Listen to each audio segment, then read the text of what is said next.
Hey wrestling fans, it's Shawn from the Scumbags of Wrestling. Have you checked out our latest t-shirt design? It's inspired by our friends over at London Comic Con. Nigel Lewis of NCL Studios came up with this amazing design of a comic book cover.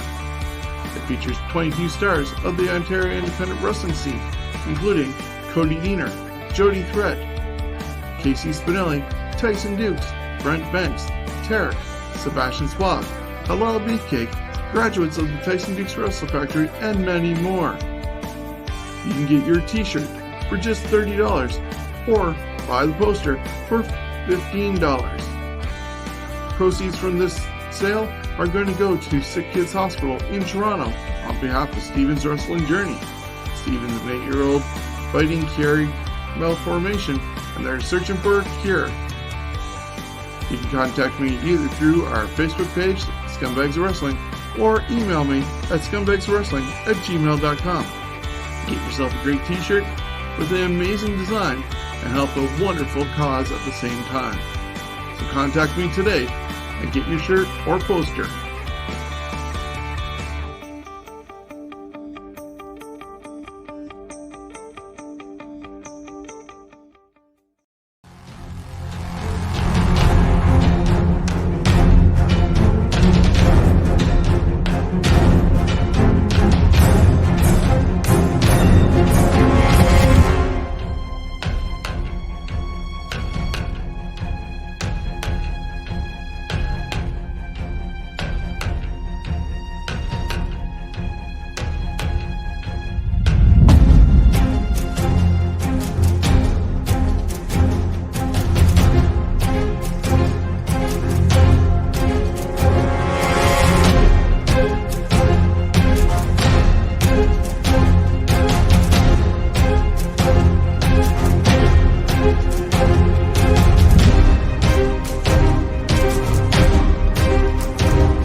Hey, ladies and gentlemen, Chris Maloney alongside Shawn Bates of the Scumbags of Wrestling. Not sure if I'm surprised. First of all, I made it through that entire show. Second of all, that we're doing this post-show. Or third of all, we've got a pretty high view count right now. So we've actually got people watching this. Shawn, like I said, Shawn Bates of Scumbags of Wrestling, alongside myself, Chris Maloney of CWN Online, otherwise better known as TNT Thursday Night Throwdown, but the special post show that we're doing tonight. So, the horror show at WWE Extreme Rules 2020 post show is taking place right now. Horror show took place tonight. Kickoff was 6 p.m. They had one match there, and then the main show took place at 7. Ended about I think shortly after 9:30, I do believe. But you can actually replace that horror show with the shit show if you wanted to, because the beginning of the card wasn't too bad at all. The end of it was one big clusterfuck. We are non-PG here, so you will hear some swear words. I guarantee there is not enough alcohol in the entire world to have to go through that pay-per-view more or less again. But guys, if you are watching or listening live now, feel free to comment. We'll post your comments on the show, answer any kind of questions that you might have. Shawn, before we get into the matches, thoughts on the event as a whole? Wow. I thought we were going to do this, and I was like, oh, okay, let's do this. And then as it got going, I'm now kind of regretting we're doing this, because I don't know how we're going to make it through. I like you said, we made it through the actual first sitting of it, and now trying to review it, it's just like almost a NXT takeover WWE pay-per-view weekend on a B scale, because last night we had Impact Wrestling doing Slammiversary. Wasn't as high as a takeover. And then you get tonight's show, which isn't as high as some of the other stuff that we see after a takeover. So it's like a step down, double shot weekend. Yeah, see, I can't say anything bad about Impact Wrestling because I went through it and watched it. Actually watched it in its entirety over UFC Fight Night. But the horror show itself, I'll tell you this, the two best matches were the kickoff match and the opening match. And then from there, it just kind of went downhill. Amazingly enough, behind us, you'll see that backdrop, that lovely backdrop of Extreme Rules, and Apollo Crews is actually smiling in this, but the only one I think tonight actually smiling as far as this show goes, and we'll get more into that. So Gary Wilkins, right away, I give it 5 turds. With the graphic emoticons there. So yeah, pretty much sums it up. Like I said, you can replace the horror show with the shit show. So yeah, Gary and I and Gordon were going back and forth with comments about this display throughout the evening. So yeah. Yeah, it was interesting because we had talked about doing this, and all of a sudden I think Shawn had mentioned probably about 8 o'clock, 8:30. He's like, "Are we doing a post show?" And all of a sudden I was like, as soon as I saw the, I think it was the, what match was it? Hold on a second here. It was the, Sasha Asuka match, and I was like, yeah, fuck it, we gotta talk about this event on it. But like I said, the two best matches of the night were the beginning matches. So kickoff was as planned. I think Scott Sanford, is that right? Is that his name? Alongside Peter Rosenberg. We're doing the kickoff on the WB Network as well as social media. The kickoff match took place. Kevin Owens defeated Murphy by pinfall. To me, this was a good, solid match. Made Murphy look like a superstar. Kevin Owens, for the size of the guy that he is, and it's funny because we had just done the greatest big men as far as fantasy warfare went. But you want to put big men up there as far as guys that can still compete and go. Kevin Owens has to be one of them. He had done that. He gets up on the second rope and he does a jumping kind of almost 180 into a backflip into a moonsault, the same way Lacey Evans does. But I mean, for a big man, he made that freaking thing look perfect. Shawn, what were your thoughts on the match as well as Kevin Owens' agility? I was actually surprised that this was on the kickoff show, but I guess better to get them out of the way and let them do what they're going to do the rest of the evening and hopefully not watch. But yeah, it was a really good match, and I enjoyed it for the 15 minutes I think that they were given. But I couldn't believe also that we were getting an hour kickoff show to talk about this that only had officially, I think, 6 matches scheduled. Yeah, so in total, 7 matches took place One was supposed to take place, didn't take place. We'll get into that. So the event kicks off. Well, actually, I'll say this first. It's WWE, so you get to expect a lot, a lot of hype and smoke and mirrors on the pre-show. Again, it's back to the day where they used to try to get you to buy the pay-per-view. Nowadays, you're on the WWE network, so it doesn't really matter. But the fact is, they're still on social media for free. They're still on Facebook and I don't know if they're on Twitch, but Twitter as well as YouTube, trying to get people to subscribe to the network. The pre-show was an hour long. One match took place, Owens over Murphy. Then the main show takes place. Cesaro Nakamura taking on the New Day for the SmackDown Tag Team Championships in a tables match. Shawn, what were your thoughts on the match as well as the who the winners were? I'm actually pleasantly surprised that Cesaro and Nakamura won. It was a surprise that Cesaro got a singles win on Friday with getting to be able to name that stipulation. And they've been using the tables a couple times leading up to this. So you knew it was going to be a tables match. But at the same time, the heels have had the advantage going into the match. So I figured New Day was going to end up retaining. And the stipulation was going to mean nothing anyways. But yeah, surprise powerbomb through 2 tables on Kofi from Cesaro. And we have new tag team champions. Yeah, it was a lot of back and forth action in this one. A lot of near table spots, I guess you could say. The interesting thing that it said in the pre-show is the fact is you had 2 power guys, so Big E, Cesaro, and then you had 2 kind of quick agility guys. So you had Nakamura as well as Kofi Kingston in this, and it could have gone both ways, but. New Day 8-time tag team champions, and the fact is they end up doing the deed, so to speak, for Cesaro and Nakamura. The fact is, new champions. I think they're going to be strong champs. And the fact is, you've got power and the quickness of Nakamura. It'll be interesting to see who takes the titles off them. Who on SmackDown is there though?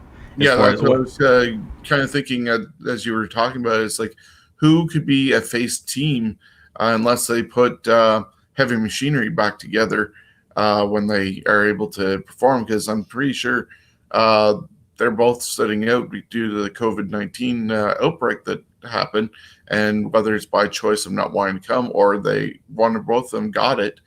Heavy Machinery is the only one that comes to mind on the SmackDown brand. But then what happens with New Day? They've been together for years, 8-time tag team champions. Do you split them up? Do you make Big E a heel, or do you split them up and just keep them as friends and let them flourish elsewhere? Is Woods able to come back? There's a lot of people, there's a lot of talk on podcasts and stuff like that as far as letting Big E go on a singles run of his own. Kofi won the championship. They referred to Daniel Bryan, but it was nowhere close. He didn't carry himself like a champion. Then he ends up getting beat like Daniel Bryan did against Sheamus at that WrestleMania match. I love to see Big E with a run. As far as Xavier goes, put him in a tag team with Kofi Kingston and let the New Day continue on. But I agree with you. The fact that don't break the team, don't break the trio up, so to speak, but let them do their own things. Don't necessarily focus on the tag team champions. And people would probably be surprised to remember and realize that Big E was actually the second ever NXT champion who took it off of Seth Rollins. He has a singles run in him. They just haven't done so really, because when he brought him up to the main roster, he was a bodyguard, and then he got put into the New Day, and people really weren't going for it. They were heels, and finally they won everybody over, and the rest has been history. But he does have a singles run in him. Let me ask you 2 questions here just quickly. Number one, was this one of those things where they put the titles on Nakamura and Cesaro because of the fact the ratings are down? Anything's possible. Hotshot, a title change, something different to do. And maybe it's the fact that they've earned it. Like, they really haven't got anything for them singles-wise, but they're 2 great talents that deserve better than what they've gotten. And so maybe to appease them and show them that we like you and still have confidence in you, here's the tag titles. Yeah, the other thing I want to mention as well, it's kind of sad that they're back to the times where they have to take two singles guys and put them in a tag team. It's funny because the pre-show they had Devon Dudley backstage trying to hype up the New Day, and you remember you remember those times when tag teams actually existed as tag teams, and now it's back to the singles guys back in hooking up to compete for the championships and stuff like that, which kind of downgrades the titles. Anyways, like I So I said, also just got thinking before we move on, they now have the tag team titles. Is Sami Zayn somewhat close to coming back and deciding that he's going to be like Kevin Owens and return? Because if so, he's an uncrowned Intercontinental Champion, and his two buddies now have the titles. So they could play a storyline off with that. yeah, it'd be interesting. I wouldn't mind seeing Sami Zayn against AJ for the title. I think it'd be interesting, but it's whether or not Sami's okay to come back. Guys, then we get into the shit show for real. It started going downhill quick.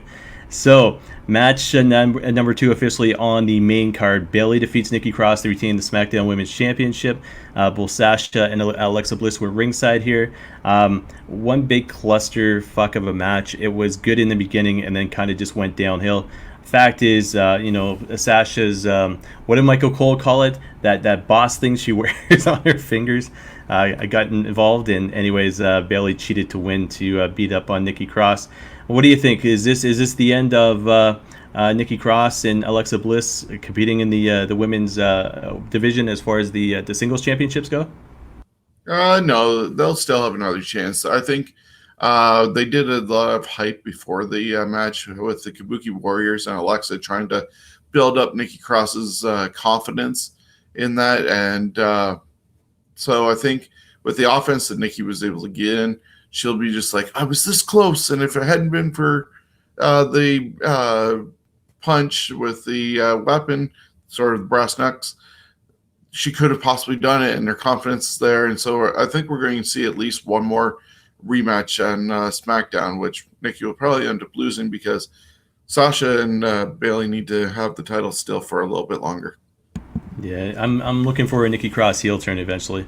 I don't think Bliss is going to go that way. I think she's got the ability to be way too popular, but I think you can see Nikki Cross turn to heel sometime soon.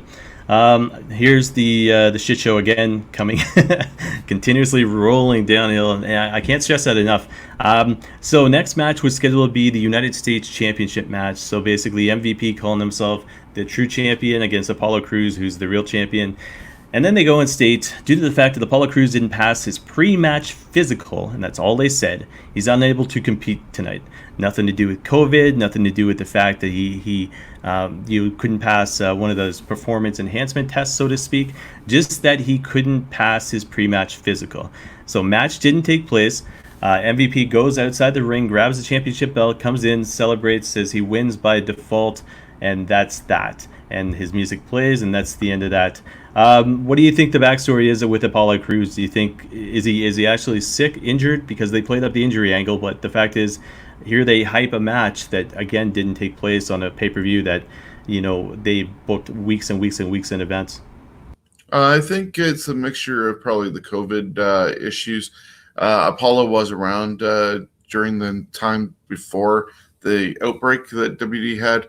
And with the reported 30 plus cases, depending on whose reports you are reading and believing, he could have been one of them. And they were hyping up the match, maybe hoping that he was going to be healthy in time to come back.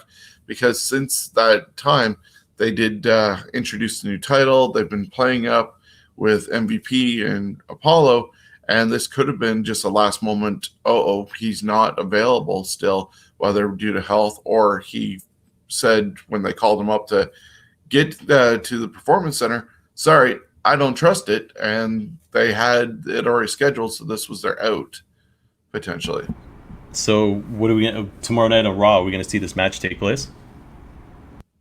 I would say no, because if he said no to coming, in the scenario that I put out there, if he said no to coming tonight to perform, then he's probably still going to refuse. And that's going to be at least 2 more episodes of Raw without Apollo Crews.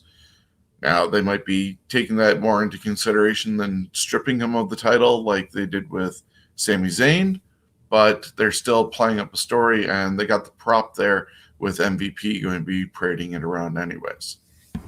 All right, so I'll get your thoughts on the next match because the only word that comes to mind is the word disaster.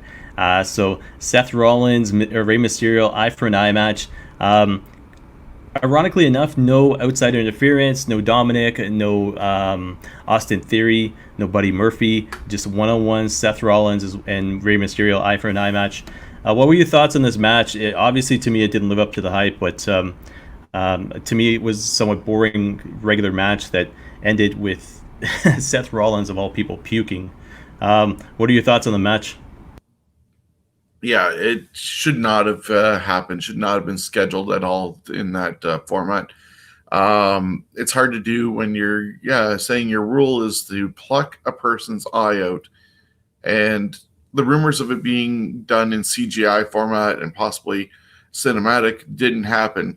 So now when we're in this situation of an actual match, how do you pull it off? And the visual that we got really didn't do anything to go, oh, look, he lost his eye. And so I wasn't really impressed with that. And when that was the prime focus, it just really took away from the match and just wondering, how's this going to end? More so than being entertained by the match. It probably should have been, right from the start, a blindfold match like Jake against Rick Martel. And hopefully nobody puts their hand in the hood to show that you can actually see through it. But if it had been a blindfold match, it probably would have come off a lot better. Yeah, they go in hype and hype and hype that the only way to win the match is to extract the opponent's eyeball. And all of a sudden, it was the facial reaction of Seth Rollins and then Samoa Joe being like, I think it's out, or something like that, where it's out. Yeah, and that was covered up. Yeah, and that was the end of the match. They escort Rey Mysterio to the back.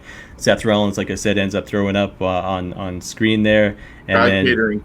Yeah, and then later on the show, who was it? Is Charlie? I think it was Charlie or Kayla, one of the two, who said that Rey Mysterio, it wasn't out all the way. It looks like he should make a full recovery. So complete bullshit booking, if you ask me. Then we get into some more bullshit booking. Sasha and Asuka. So interesting enough, it was the match that could have stole the show.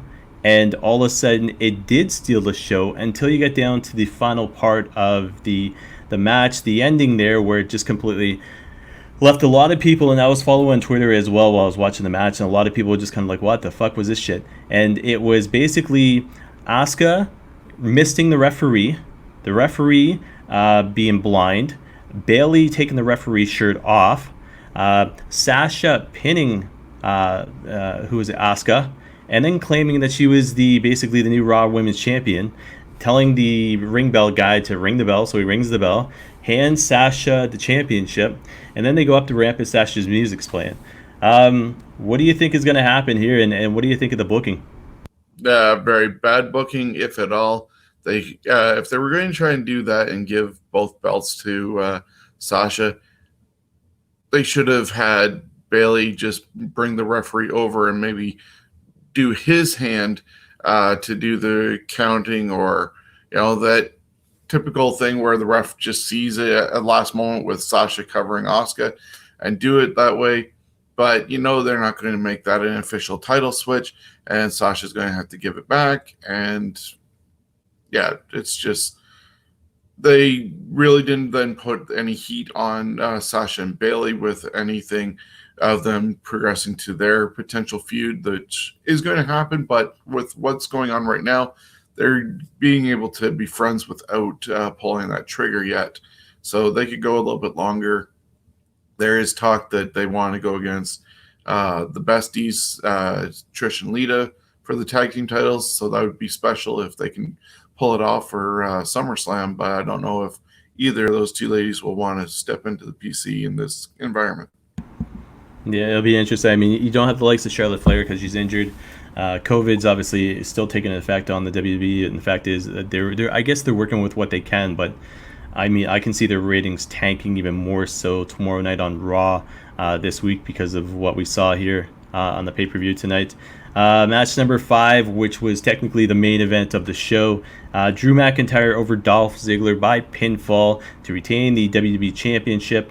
in a match where Dolph Ziggler came out and basically said that the rule of the match was it was an Extreme Rules match for Dolph Ziggler only, which means he had all these stipulations intact. Drew McIntyre gets disqualified, loses the championship. Gets counted out, loses the championship. And it was an interesting, weird kind of match. But Dolph Ziggler gets beat by the Claymore at the very end of the match, just kind of out of nowhere. So, I mean, do you think, Shawn, was this one of those matches that they had to put together because they had nothing else for Drew McIntyre to do? Yeah, pretty much. Like, they did that switch with Dolph over to the other side, where he was part of the AJ trade along with Bobby Roode as a 2-for-1. We still don't know where Roode is because he's at home, probably here in Canada, in Peterborough. But yeah, they kind of just ended a feud that was still kind of hot in a way with Lashley, where they ended things at the last pay-per-view with Backlash. They could have had a rematch on this show with it being submissions or something like that. But then all of a sudden they switched they switched Dolph over and put him up with Drew.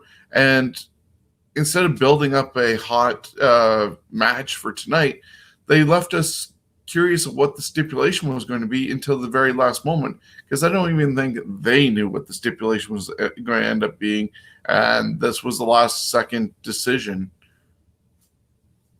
I was going to say I would agree 100% with that. The fact is, I think they had no fucking clue at all what they're going to decide to do on this, and then all of a sudden they were like, I think even right to today, if it was live, the fact is they probably like, okay, well, what do we do? And then somebody probably just said, oh yeah, make it, a Dolph stipulation, whatever the case may be. But and as much as people know that I'm a huge fan of Bruce Pritchard and Brother Love and the whole Something to Wrestle With podcast, making Bruce Pritchard the boss and creative, the last step before Vince McMahon for both shows is not a good decision, because it's going to burn him out. And this is the stuff that we end up having to put up with. A guy having to try and plan 10 hours of bookings for over 2 days, because you're keeping 2 Raws and 2 SmackDowns. So 10 hours in 2 days, plus then this pay-per-view as well. That's just crazy. It should have been spaced out more. And even if something happened with Paul Heyman, find somebody else to step in Paul's position, not dish it all to Bruce. Yeah, it's an interesting time as far as booking goes. And 22 years ago, for sure, put Bruce Pritchard in there as head booker alongside Vince Russo back in the day, you know what I mean? But 2020, he's so far removed from what wrestling fans want, and the ratings, spell it out. And taking somebody like Dolph Ziggler and put him in the main event, so to speak, is kind of like a what the fuck moment, where guys like Ricochet are sitting on the sideline collecting dust at this point. So, last match of the night, match number 6 officially on the show. Wyatt Swamp fight, Bray Wyatt and Braun Strowman non-title match. I don't know if I would rank it 2 or 3. So AJ, The Undertaker, number 1. But then you had that Cena Bray Wyatt match, which was, I don't know if this was worse than that. What did you think of it? Well, as Gary commented earlier when we were talking and stuff, he laughed at the comment I made. I said, there's bad acting, and then there's Braun acting. Just really horrible, especially after facing himself and getting hit and then chained up, and just looked really bad. Of course, they're hitting on the romance ideas of him and Alexa Bliss, and it's just a whole mind trip of his, which is, as you saw, as the final moments happen, he could have drowned, who knows. But The Fiend is going to be coming for match number 3 at SummerSlam, and probably the title is going to be on the line. So, yeah, it was interesting because they have almost like a Sister Abigail moment, but it ended up being Alexa Bliss underneath the little thing there. And then all of a sudden there was a fight in the water at the very end, and next thing you know, they both go under, and then the Fiend comes up, and it looks like there's blood all over the place, like piranhas had attacked. And yeah, like Shawn said, it looks like the Fiend's fighting at SummerSlam. More interested to see the Fiend taking on Braun Strowman, or the Fiend taking on Finn Balor last year? Probably Fiend against Finn Balor last year, because it was I think the first time for seeing the Fiend. I mean the Fiend, and just it's been overused a bit. But then when you see the alternative of not overusing it, and you get Mr. Rogers Bray, and then you go back to the cult leader Bray, it's this year's version of Three Faces of Foley, just with Bray Wyatt. Yeah, so guys, that was it. That was the shit show at WWE Extreme Rules 2020. This was our post show officially. Nothing too fancy about this event. I mean, if you have a chance and you're not doing absolutely anything at all, you're sick and tired of watching the news, then yeah, watch it. But like I said, the first two matches of the night were the best matches. I gotta say, you know what? Come to think of it, the cinematic matches, I gotta say, the one with him and Cena was better. Only because of the fact Cena came out with that NWO shirt, start rocking the belt like Hulk Hogan used to. So, yeah. So cinematic matches, AJ, Undertaker, definitely number one. So I'm going to sign off here. I got to go watch that Undertaker stuff, because there was, I guess, a bonus episode that was on the network tonight. Yeah, I think they've basically taken some of his interviews, and somebody's chopping them up into basically WWE story time. And it looks really good. I was watching the first little bit of it before us coming on here, and yeah, definitely better than what Extreme Rules was, or the horror show at Extreme Rules. So let's see what happens with SummerSlam. Hopefully they can give something better. All right, so three more hypes before we sign off here. Number one, greatest what we call it, lightweights. Coming up this coming Wednesday, so 32 the best lightweights, cruiserweights in the entire world, not necessarily champions, going at it in a 2-week bracket, with the main Final Four taking place on the live Thursday Night Throwdown in a couple weeks. But some of the names that were absolutely amazing, some of the names got left off were absolutely amazing as well, because we started talking about doing a 1-week 16-man tournament, and then Shawn makes the joke about Super Callow being left off and El Dandy. So next thing you know, they had made their picks, him and Steven, and I started making my picks. I was like, holy shit, look at all these guys. And all of a sudden I post a list of the notables, so to speak, and then Shawn comes back and starts adding more and more and more names. So it'll be interesting bracket and tournament, but the amount of cruiser, we could have easily done a 64 for sure. But yeah, that'll be this coming Wednesday night on YouTube at 6 p.m. So the first week of it, and then Thursday Night Throwdown episode 28 coming up this coming Thursday night. Thinking about doing an interview. Ironically enough, and I'll tell you this, I'd reached out to Eric Young, of all people, last week to do an interview, and all of a sudden he reaches back to me. He goes, "Sorry, not doing media at this time." And then sure enough, he shows up last night at the pay-per-view. So it'll be interesting. I got to see if I can land him on the show for an interview, but it was good seeing him on the show. And then last little bit I want to plug is Steven's wrestling journey. Shawn, close to your hearts. I know big things coming up for you as far as that goes. I know you're pretty close to getting to your donation point as far as sending it off to Sick Kids Hospital in Toronto. A lot of people rocking the shirts, the posters. I know Ryan Knight, who's been on the show, he posted a photo, I think today or yesterday. Today I was able to drive down to Stratford and met up with him. And just before I actually left Stratford, I went back to his place and recorded a segment for next Sunday's Knights of the Round Table that's going to be on Coyote 103 and Spotify.